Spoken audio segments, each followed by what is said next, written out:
Guys, welcome back to the channel. And today it is freezing. It is freezing, and I'm facing. Oh wait, I gotta reset it because I will forget. And this bike doesn't tell you the gas. But I'm making so many life choices right now in regards to why am I recording here at night. I can't see anything. It is so freezing,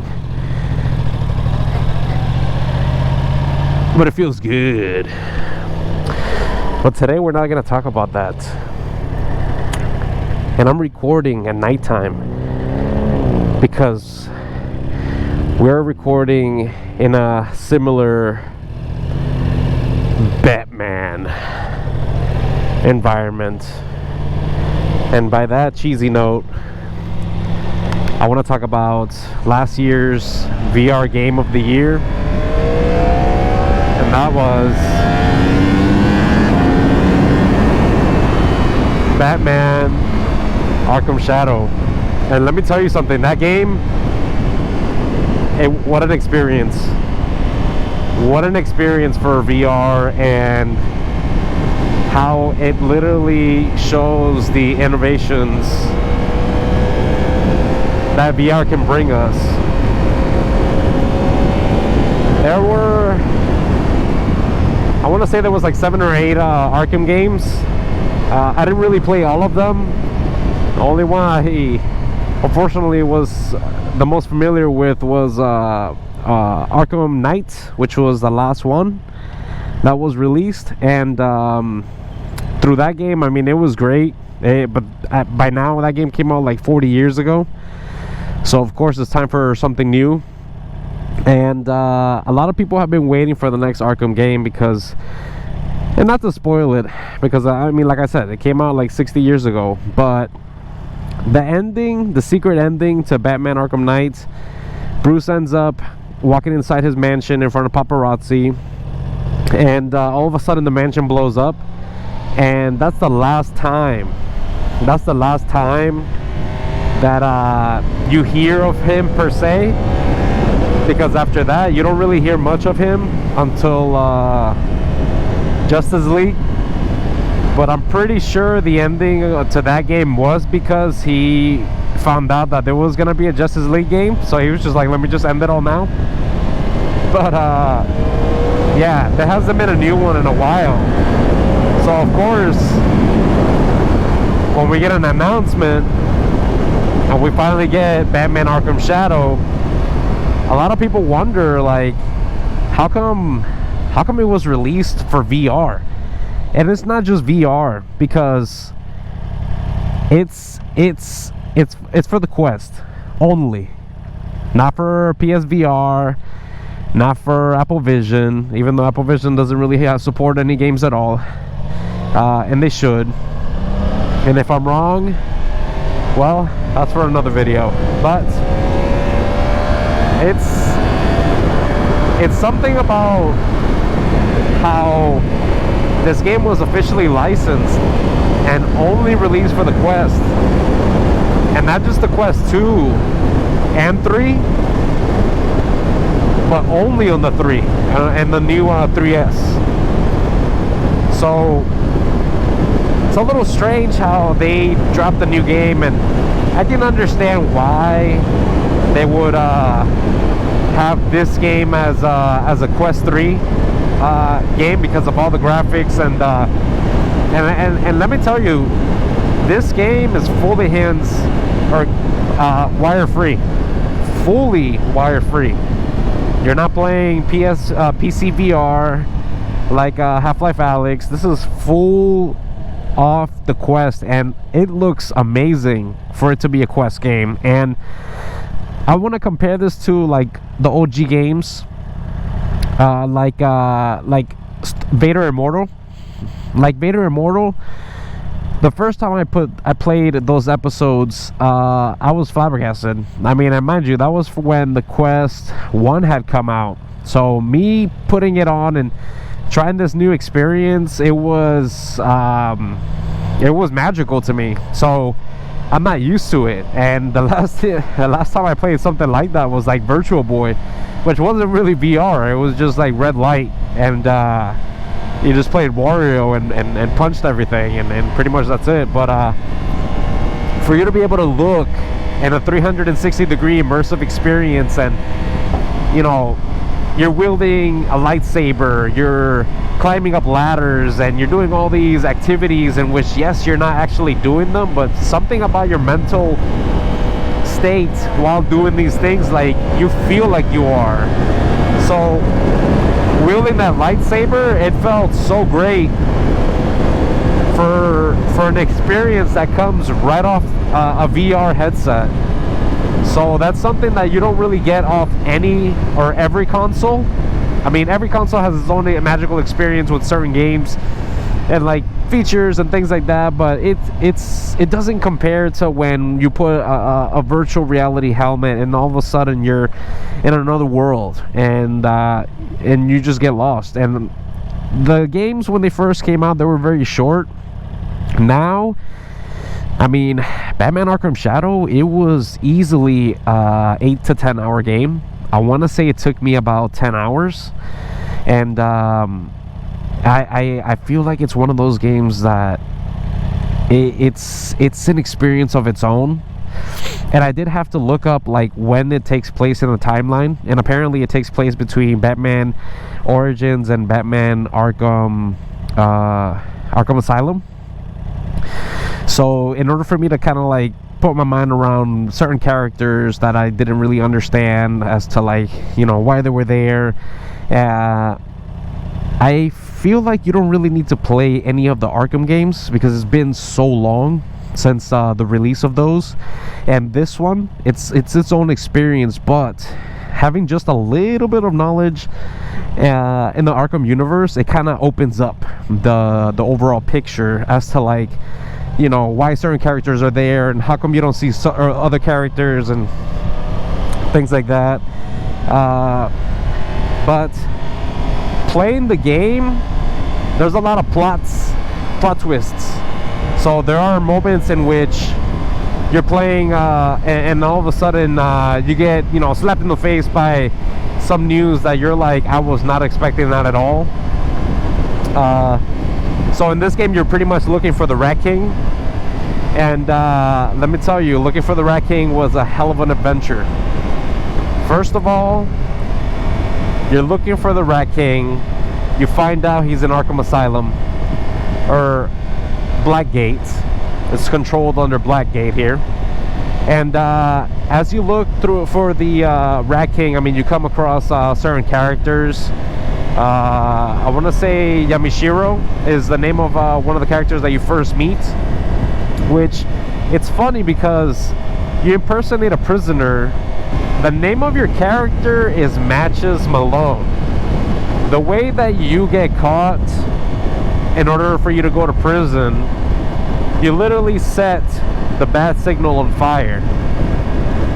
The only thing I find funny here is, in this game, I find Batman to be very snippy.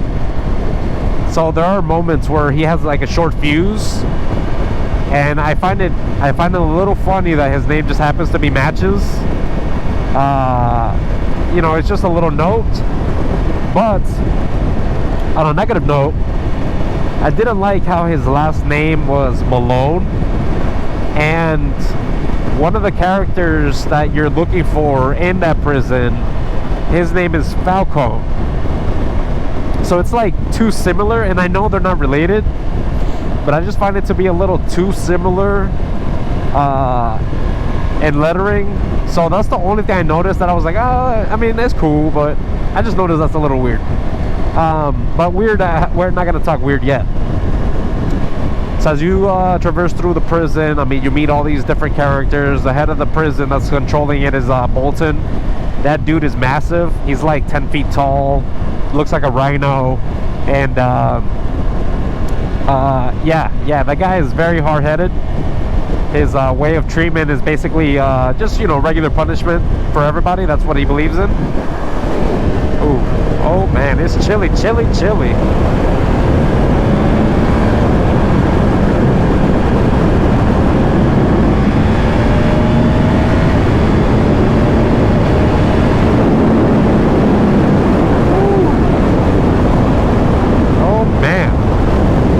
Yeah, so as you go through there, you meet certain characters, and they, you know, clue you in to like getting certain details and to finding out where wrecking is. Once you think you're close to figuring out who wrecking is, you're nowhere near. And that's something about this game that I just love, because it keeps you on a constant like on your toes. Constantly, you're just on your toes. So I love that about this game. And I've had other VR experiences, you know, easily the one that I mentioned earlier, Vader Immortal. Very simple on what you can do. The Tales of the Galaxy's Edge, that one is very, very good compared to what was Star Wars back then, to a newer refresh of what it is now, and you could definitely do a lot more than before. You have inventory, you have different items, different guns, you can customize and do things like that. And that's just the comparison on how technology on a VR platform has just changed throughout the years, and the support that they will continue to have because of this type of innovation. So as you keep going throughout the game, you think it's simple in the terms of you know, you're just Batman. You just have a batarang, and then you have your smoke bomb, and then you can punch people and hi-ya this, hi-ya that. But every time you feel like, oh man, like that's it, I've learned a new combo, I learned a new trick, new skill, it also gives you more. So there's certain points of the game in which you know, there's a gun turret on top of the prison, because they just happen to have the most wonderful budgeting, and they have funds coming in from somewhere to have stuff like that. But you have to disable them, and once you do, Batman pretty much calls Alfred to bring in the Batwing. So the Batwing comes at like 300 miles an hour and just like perfectly like sends you a care package. And the thing about this care package is that it's either like a new attack item, or a new support item, or something of that sorts, and it just keeps the game entertaining. So as you keep going throughout the game, you get closer and closer. There are certain details that you kind of go through, especially in your past. Like you kind of start remembering like things from your past in regards to like what happened to your parents and this and that. And you have certain characters that come across the game, like Harvey Dent is one of them. Of course, you have the Oracle on this one, which is a major help. Inspector is also in there because of course he has to be there. Who's the only other person, I guess, to talk to Batman exclusively. So Gordon is there, and it's just one of those experiences that you put on the headset, and I mean honestly 3, 4, 5, 6, 7, 8 hours can go by and you probably won't feel it. I mean by then, I mean that's if you have nothing better to do, but I'm pretty sure you could do that and it would feel amazing.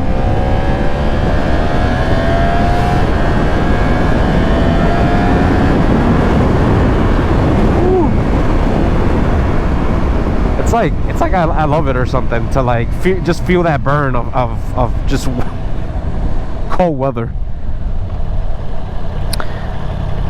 Yeah, so as the game keeps getting more and more interesting, you see all these different characters, and eventually you meet and like I always say, I don't want to spoil too much because I really feel like if you have a Quest 3, Like, you definitely should try this game. Like, you really need to try this game. There's the 3S. I believe that one's like $300, so you don't have to like dish out that $500 anymore for the Quest 3. Or if you wanted like the bigger one, it was like $750 or something like that. So having the 3S is pretty awesome, especially for that lower cost, but also gives you that good performance to be able to run the games. So you meet a certain doctor, and I don't want to spoil too much because after this, I feel like it's spoilers.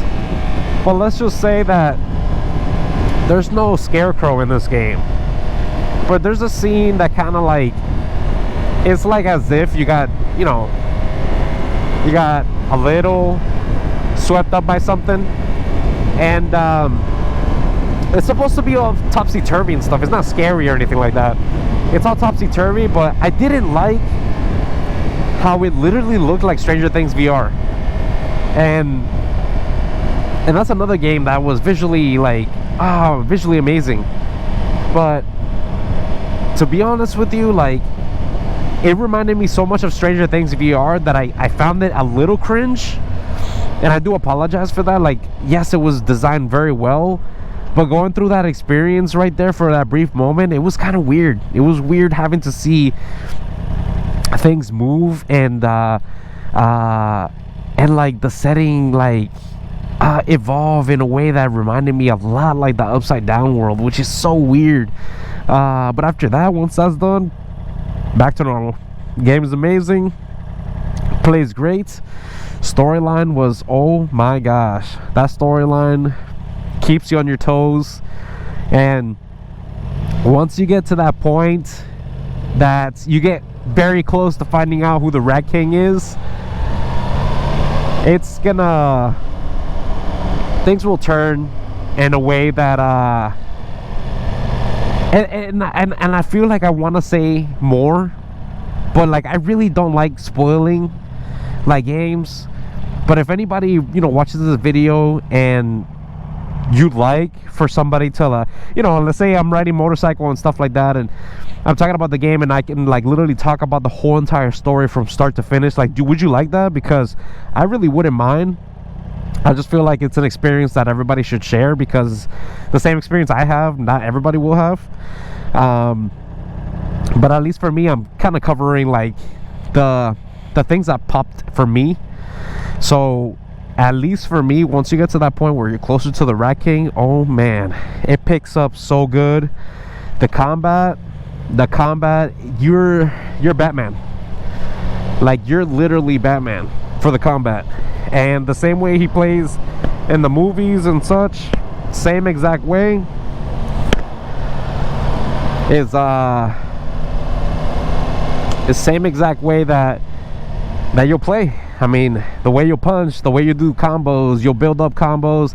Eventually you'll get like some laser gauntlets, and oh man, once you build up that combo that you could use them, it is a game changer.